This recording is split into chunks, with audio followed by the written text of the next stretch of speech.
ਮੇਰੀ ਮਾਂ ਨੇ ਕਮੇਟੀਆਂ ਪਾ ਕੇ ਮੈਨੂੰ ਮੋਟਰਸਾਈਕਲ ਲੈ ਕੇ ਦਿੱਤੀ ਸੀ। ਮੋਬਾਈਲ ਉਹ ਮੈਂ ਕਿਸ਼ਤਾਂ ਦੇ ਲਿਆ ਸੀ।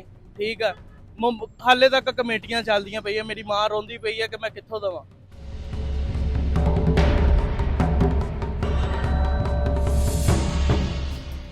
ਗਨ ਪੁਆਇੰਟ ਦੇ ਮੇਰੇ ਪਸੋਰ ਰੱਖਿਆ ਇੱਥੇ ਤੇ ਮੈਨੂੰ ਉਹਨੇ ਧੱਕਾ ਦਿੱਤਾ, ਝੰਡ ਮਾਰੀ, ਮੇਰੇ ਹੱਥ 'ਚ ਮੋਬਾਈਲ ਖਿੱਚਿਆ, ਮੋਟਰਸਾਈਕਲ ਖਿੱਚੀ, ਕਹਿੰਦਾ ਮੈਂ ਤੇਰੇ ਫੈਰ ਮਾਰ ਦੇਣਾ।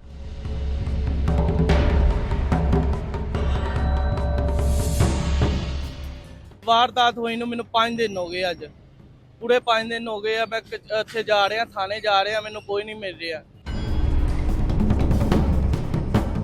अस्सलाम वालेकुम, मैं मौसम जट ते तुसी वेख रहे हो जुर्म कहानी।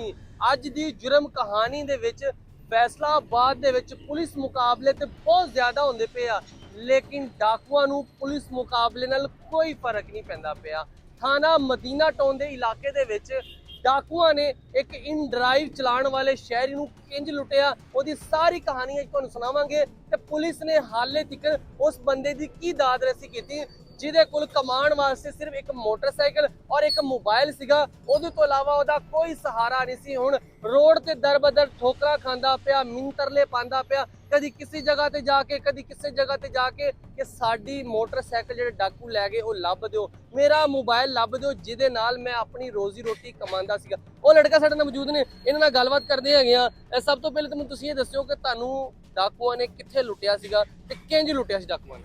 ਮੈਂ ਨਾ ਬਾਈ ਵਾਲਾ ਇਲਾਕਾ ਕਨਾਰ ਰੋਡ ਤੋਂ ਥੋੜਾ ਅੱਗੇ ਉਧਰੋਂ ਰਾਈਡ ਲਈ ਹੈ ਤੇ ਵਾਪਸ ਆ ਰਹੇ ਸੀ। ਕਨਾਰ ਰੋਡ ਤੇ ਸਰਵਿਸ ਰੋਡ ਤੇ ਨਾ ਇੱਕ ਸਕੂਲ ਹੈ ਤੇ ਉਧਰ ਗਲੀ ਦੇ ਵਿੱਚ ਰਾਈਡ ਉਤਾਰ ਕੇ ਬਾਹਰ ਆਇਆ ਤੇ ਅਗਲੀ ਰਾਈਡ ਲੱਭ ਰਿਹਾ ਸੀ ਮੈਂ। ਤੇ ਮੈਂ ਹਾਲੇ ਲੱਭ ਹੀ ਰਿਹਾ ਸੀ, ਖੜਾ ਹੀ ਆਇਆ ਸੀ। ਤਕਰੀਬਨ 1 ਮਿੰਟ ਦਾ ਟਾਈਮ ਸੀ ਤੇ 1 ਮਿੰਟ ਦੇ ਵਿੱਚ ਨਾ 2 ਜਣੇ ਆਏ ਆ। ਇੱਕ ਜਣਾ ਥੋੜਾ ਕੁ ਦੂਰ ਖੜਾ ਆ, ਦੂਸਰਾ ਲੰਬਾ ਚੌੜਾ ਮੁੰਡਾ ਸੀ। ਉਹਨੇ ਲਿਆ ਕੇ ਨਾ ਗਨ ਪੁਆਇੰਟ ਦੇ ਮੇਰੇ ਪਸੋਰ ਰੱਖਿਆ ਇੱਥੇ ਤੇ ਮੈਨੂੰ ਉਹਨੇ ਧੱਕਾ ਦਿੱਤਾ, ਝੰਡ ਮਾਰੀ, ਮੇਰੇ ਹੱਥ 'ਚ ਮੋਬਾਈਲ ਖਿੱਚਿਆ, ਮੋਟਰਸਾਈਕਲ ਖਿੱਚੀ, ਕਹਿੰਦਾ ਮੈਂ ਤੇਰੇ ਫੈਰ ਮਾਰ ਦੇਣਾ। ਮੈਂ ਡਰ ਗਿਆ, ਮੈਂ ਥੋੜਾ ਕੁ ਪੜਾ ਹੋਇਆ। ਫਿਰ ਉਹਨੇ ਮੇਰੇ ਵੱਲ ਪਿਸਤੌਲ ਕਰਤਾ। ਤਕਰੀਬਨ 15-20 ਸੈਕਿੰਡ ਦੇ ਵਿੱਚ ਨਾ ਉਹਨਾਂ ਨੇ ਮੇਰੇ ਕੋਲ ਮੋਟਰਸਾਈਕਲ ਵੀ ਲੈ ਲਈ, ਮੇਰਾ ਮੋਬਾਈਲ ਵੀ ਲੈ ਲਿਆ। ਮੈਂ ਉੱਥੇ ਰੋ ਰਿਹਾ, ਕਲਪ ਰਿਹਾ, ਮੇਰੇ ਕੋਲ ਨਾ ਮੋਬਾਈਲ ਨਾ ਮੇਰੇ ਕੋਲ ਕੋਈ ਸ਼ੈ। ਮੈਂ ਇੱਕ ਰਾਹਗੀਰ ਨੂੰ ਰੋਕ ਕੇ, ਉਹ ਵੀ ਰਾਈਡਰ ਸੀ, ਉਹ ਕੋ ਮੈਂ 15 ਤੇ ਕਾਲ ਚਲਾਈ।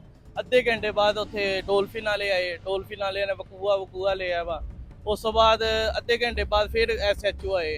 SHO ਨੇ ਲਿਖਿਆ, ਤਸੱਲੀ ਦਿੱਤੀ ਮੈਨੂੰ ਕਿ ਪੁੱਤ ਕੋਈ ਨਹੀਂ। ਇੱਦਾਂ ਹੀ ਟਾਈਮ ਕਰਾ ਕੇ 8 ਵਜੇ ਦਾ ਟਾਈਮ ਸੀ ਵਾਰਦਾਤ ਦਾ। ਮੈਨੂੰ ਉੱਥੇ 12 ਵੱਜ ਗਏ। 12 ਵਜੇ ਤੋਂ ਬਾਅਦ ਇੱਕ ਉਹਨਾਂ ਨੇ ਮੈਨੂੰ ਦਿੱਤਾ ਪੁਲਿਸ ਵਾਲਾ ਕਿ ਤੁਸੀਂ ਕੈਮਰੇ ਦੇਖੋ। ਕੈਮਰਿਆਂ ਦੇ ਵਿੱਚ ਕੁਛ ਨਜ਼ਰ ਨਹੀਂ ਆ ਰਿਹਾ। ਰਾਤ ਦਾ ਟਾਈਮ ਸੀ, ਉਹਨਾਂ ਨੇ ਸਾਰੇ ਕੈਮਰੇ ਦੇਖੇ, ਕੁਛ ਨਹੀਂ ਨਜ਼ਰ ਆਇਆ। ਫਿਰ ਤਕਰੀਬਨ 12-12:30 ਵਜੇ SP ਸਾਹਿਬ ਆਏ ਉੱਥੇ ਆਪਣੀ ਨਾ ਗੱਡੀ ਦੇ ਵਿੱਚ। ਉਹਨਾਂ ਨੇ ਮੈਨੂੰ ਬੁਲਾਇਆ। SP ਸਾਹਿਬ ਕਹਿੰਦੇ ਮੈਂ ਤੁਹਾਡੇ ਨਾਲ ਨਾ ਤਾਮਨ ਕਰੂੰਗਾ ਬੇਟਾ। ਮੈਨੂੰ ਬੜਾ ਅਫਸੋਸ ਹੋਇਆ ਤੇ ਮੈਂ ਕਿਹਾ ਬੜਾ ਅਫਸੋਸ ਹੋਇਆ, ਮੈਨੂੰ ਵੀ ਬੜਾ ਹੋਇਆ। ਮੈਂ ਤੇ ਉੱਥੇ ਰੋਣ ਲੱਗ ਗਿਆ। ਮੈਂ ਕਿਹਾ ਮੈਂ ਮਾੜਾ ਬੰਦਾ ਸਰ, ਇਦਾਂ ਦੇ ਉੱਦਾਂ। ਕਹਿੰਦੇ ਠੀਕ ਹੈ, SHO ਤੁਹਾਡੇ ਨਾਲ ਕਰੂੰਗਾ। ਅੱਛਾ, ਵਾਰਦਾਤ ਹੋਈ ਨੂੰ ਮੈਨੂੰ 5 ਦਿਨ ਹੋ ਗਏ। ਅੱਜ ਪੂਰੇ 5 ਦਿਨ ਹੋ ਗਏ ਆ। ਮੈਂ ਇੱਥੇ ਜਾ ਰਿਹਾ, ਥਾਣੇ ਜਾ ਰਿਹਾ, ਮੈਨੂੰ ਕੋਈ ਨਹੀਂ ਮਿਲ ਰਿਹਾ। ਮੈਂ ਕਿ SP ਦਫ਼ਤਰ ਗਿਆ, ਉੱਥੇ ਚੱਲਿਓ, ਕਹਿੰਦੇ ਮੀਟਿੰਗ ਤੇ ਆ ਸਾਰੇ, ਇਦਾਂ ਦੇ ਇਦਾਂ। ਮੈਂ ਕਿਹਦੇ ਅੱਗੇ ਰੋਵਾਂ? ਮੇਰੀ ਮਾਂ ਨੇ ਕਮੇਟੀਆਂ ਪਾ ਕੇ ਮੈਨੂੰ ਮੋਟਰਸਾਈਕਲ ਲੈ ਕੇ ਦਿੱਤੀ ਸੀ। ਮੋਬਾਈਲ ਉਹ ਮੈਂ ਕਿਸ਼ਤਾਂ ਦੇ ਲਿਆ ਸੀ। ਠੀਕ ਆ, ਹਾਲੇ ਤੱਕ ਕਮੇਟੀਆਂ ਚੱਲਦੀਆਂ ਪਈਆਂ। ਮੇਰੀ ਮਾਂ ਰੋਂਦੀ ਪਈ ਹੈ ਕਿ ਮੈਂ ਕਿੱਥੋਂ ਦੇਵਾਂ। ਮੇਰੇ ਕੋਲ ਇੱਕ ਜ਼ਰੀਆ ਸੀ ਘਰ ਦਾ। ਮੇਰੇ 4 ਨਿੱਕੇ ਭਰਾ ਵਾ, ਉਹ ਵੀ ਸਾਰੇ ਸਮਝ ਲਓ ਛੋਟੇ ਬੱਚੇ ਆ। ਪਿਓ ਮੇਰਾ ਰੇਹੜੀ ਲਾਉਂਦਾ ਫਰੂਟ ਦੀ। ਮੈਂ ਕਿਹਦੇ ਅੱਗੇ ਰੋਵਾਂ? ਮੇਰੀ ਕੋਈ ਸੁਣ ਨਹੀਂ ਰਿਹਾ। ਆ ਮੇਰੇ ਸਾਹਮਣੇ ਆ ਮੇਰਾ ਪਰਚਾ ਉਹਨਾਂ ਨੇ ਕੱਟ ਕੇ ਦੇ ਦਿੱਤਾ ਵਾ। ਹੁਣ ਇਹਦਾ ਮੈਂ ਕੀ ਕਰਾਂ? ਕਿਹਦੇ ਅੱਗੇ ਰੋਵਾਂ? ਮੈਨੂੰ ਦੱਸੋ। ਪਰਚੇ ਦੇ ਵਿੱਚ ਜਿਹੜੇ ਡਾਕੂ ਤੁਹਾਡੇ ਕੋਲ ਕਿਹੜੀ ਚੀਜ਼ ਲੈ ਕੇ ਲੁੱਟ ਕੇ ਲੈ ਗਏ ਸੀ? ਮੇਰੇ ਕੋਲ ਇੱਕ ਮੋਬਾਈਲ ਸੀ Google Pixel ਦਾ। ਠੀਕ ਹੈ, ਇੱਕ ਮੇਰੇ ਕੋਲ 70 ਸੀ 25 ਮਾਡਲ।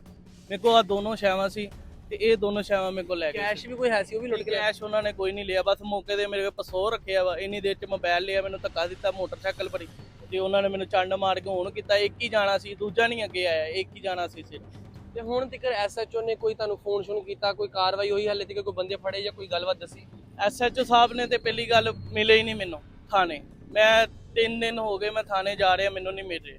ਕਹਿ ਰਹੇ ਬਾਹਰ ਹੈ, ਇੱਦਾਂ ਉਹਨਾਂ ਨੇ ਇਹੀ ਕਹਿੰਦੇ। ਇੱਕ ਫੈਸਲ ਨਾਮ ਦਾ ਮੁੰਡਾ ਪੁਲਿਸ ਵਾਲਾ, ਉਹਨਾਂ ਨੇ ਉੱਥੇ ਛੱਡਿਆ ਆ ਵਾ ਜਿਸ ਏਰੀਏ ਦੇ ਵਿੱਚ ਮੇਰੇ ਨਾਲ ਵਾਰਦਾਤ ਹੋਈ ਨਾ, ਉੱਥੇ ਕੈਮਰੇ ਚੈੱਕ ਕਰ ਰਹੇ ਆ ਵਾ। ਮੈਨੂੰ 4 ਦਿਨ ਹੋ ਗਏ। 4 ਦਿਨਾਂ ਦੇ ਵਿੱਚ ਉਹਨਾਂ ਨੂੰ ਇਹੀ ਨਹੀਂ ਪਤਾ ਚੱਲ ਰਿਹਾ ਕਿਹੜੇ ਬੰਦੇ ਕਿੱਥੋਂ ਆਏ ਕਿੱਥੇ ਨਹੀਂ। ਮੈਂ ਕੀ ਕਰਾਂ ਉੱਥੇ? ਉਹਨਾਂ ਨੂੰ ਇਹੀ ਨਹੀਂ ਪਤਾ ਚੱਲ ਰਿਹਾ। ਹੁਣ ਕੀ ਅਪੀਲ ਕਰਨਾ ਚਾਹੁੰਦੇ ਜੇ? ਕਿਹਨੂੰ ਅਪੀਲ ਕਰਨਾ ਚਾਹੁੰਦੇ? ਮੈਂ RPO ਸਾਹਮਣੇ ਇਹੀ ਪੇਸ਼ ਕਰੂੰਗਾ, CPO ਸਾਹਮਣੇ ਇਹ ਪੇਸ਼ ਕਰੂੰਗਾ। SP ਸਾਹਿਬ ਨੇ ਮੈਨੂੰ ਕਿਹਾ ਸੀ ਕਿ ਬੇਟਾ ਮੈਂ ਤੇਰੇ ਨਾਲ ਤਾਵਨ ਕਰੂੰਗਾ। ਤੇ ਹੁਣ ਮੈਂ ਇਹੀ ਕਹਿੰਦਾ ਵਾਂ ਕਿ ਮੈਨੂੰ ਬੜੇ ਮਿਹਰਬਾਨੀ ਇੱਕ ਜ਼ਰੀਆ ਮੇਰਾ ਮੋਟਰਸਾਈਕਲ ਮੇਰਾ ਮੋਬਾਈਲ ਚਲੋ ਮੈਨੂੰ ਉਹ ਦਿੱਤਾ ਜਾਵੇ। ਮੈਂ ਆਪਣਾ ਦਾਲ ਦਰੀਆ ਰੋਟੀ ਰੋਦੀ ਆਪਣੀ ਕਮਾਵਾਂ। ਮੇਰਾ ਕਮਾਉਣ ਵਾਲਾ ਇੱਕ ਪਿਓ ਵਾ, ਰੇੜੀ ਲਾਂਦਾ ਵਾ, ਉਹ ਜ਼ਿਆਦਾ ਕੀ ਕਮਾ ਲੈਂਦਾ। ਮੈਂ ਦਰਬਦਰ ਰੋਲਦਾ ਪਿਆ ਵਾ, ਠੀਕ ਆ। 10 ਰੁਪਏ ਨਹੀਂ ਮੇਰੀ ਜੇਬੀ 'ਚ ਐਸ ਟਾਈਮ, ਮੈਂ ਕੀ ਕਰਾਂ? ਮੈਂ ਕਿਹਨੂੰ ਰੋਣਾ ਸੁਣਾਵਾਂ? ਆਪਣਾ ਮਜਬੂਰ ਆ ਮੈਂ।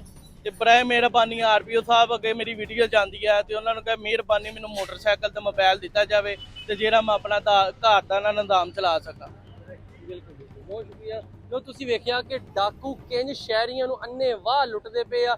ਪੁਲਿਸ ਆਏ ਰੋਜ਼ ਪੁਲਿਸ ਮੁਕਾਬਲੇ ਕਰਦੀ ਪਈ ਆ, ਡਾਕੂਆਂ ਨੂੰ ਇੱਕ ਡਰ ਪਾਉਂਦੀ ਪਈ ਆ, ਲੇਕਿਨ ਡਾਕੂ ਡਰਦੇ ਨਹੀਂ ਪਏ। ਡਾਕੂ ਸਰੇਆਮ ਸ਼ਹਿਰੀਆਂ ਨੂੰ ਲੁੱਟਦੇ ਪਏ ਨੇ। ਡਾਕੂ ਦਿਨ ਨਹੀਂ ਵੇਖਦੇ, ਡਾਕੂ ਰਾਤ ਨਹੀਂ ਵੇਖਦੇ। ਜਿੱਥੇ ਡਾਕੂਆਂ ਦਾ ਦਾਅ ਲੱਗਦਾ ਡਾਕੂ ਸ਼ਹਿਰੀਆਂ ਨੂੰ ਲੁੱਟੀ ਜਾਂਦੇ ਆ। ਰਾਈਡਰ ਇਨ ਡਰਾਈਵ ਚਲਾਉਂਦਾ ਸੀਗਾ, ਜਿਹਨੂੰ ਲੁੱਟਿਆ, ਜਿਹਦਾ ਸਾਰਾ ਕੁਝ ਹੀ ਉਹ ਸੀ, ਜਿਹਦਾ ਸਹਾਰਾ ਹੀ ਉਹ ਸੀ, ਜਿਹਦੀ ਰੋਜ਼ੀ ਰੋਟੀ ਉਹ ਸੀਗੀ, ਉਹ ਡਾਕੂ ਲੁੱਟ ਕੇ ਲੈ ਗਿਆ। ਹੁਣ ਰੋਡ ਤੇ ਧੱਕੇ ਖਾਂਦਾ ਪਿਆ ਵਾ। ਪਰ ਹਬਾ ਅਪੀਲ ਕਰਦਾ ਵਾ ਆਰਪੀਓ ਸਾਹਿਬ ਅੱਗੇ, ਸੀਪੀਓ ਸਾਹਿਬ ਅੱਗੇ ਕਿ ਮੇਰੇ ਡਾਕੂ ਫੜੇ ਜਾਣ, ਮੇਰੀ ਜਿਹੜੀ ਮੋਟਰਸਾਈਕਲ ਲੈ ਗਏ ਉਹ ਮੈਨੂੰ ਦੇਣ, ਮੇਰਾ ਮੋਬਾਈਲ ਜਿਹੜਾ ਲੈ ਗਏ ਉਹ ਮੈਨੂੰ ਦੇਣ, ਤਾਂ ਕਿ ਮੇਰੇ ਛੋਟੇ ਛੋਟੇ ਭਾਈ ਹੈਗੇ, ਮੈਂ ਘਰ ਦਾ ਇਕੱਲਾ ਹੀ ਸਹਾਰਾ ਵਾਂ, ਤਾਂ ਕਿ ਮੈਂ ਆਪਣਾ ਗੁਜ਼ਰ ਬਸਰ ਚਲਾ ਲਵਾਂ। ਅਗਰ ਇੰਜ ਡਾਕੂ ਸ਼ਹਿਰੀਆਂ ਨੂੰ ਲੁੱਟਦੇ ਰਹਿ ਗਏ ਤੇ ਫੈਸਲਾਬਾਦ ਦੇ ਸ਼ਹਿਰੀਆਂ ਦਾ ਕੌਣ ਵਾਰਸ ਹੋਏਗਾ? ਇੱਕ ਸਾਈਡ ਤੇ ਅਸੀਂ ਵੇਖਦੇ ਡੇਲੀ ਪੁਲਿਸ ਮੁਕਾਬਲੇ ਹੁੰਦੇ ਆ, ਇੱਕ ਸਾਈਡ ਤੇ ਡੇਲੀ ਡਾਕੂ ਸਰੇਆਮ ਸ਼ਹਿਰੀਆਂ ਨੂੰ ਲੁੱਟੇ ਜਾਂਦੇ ਆ।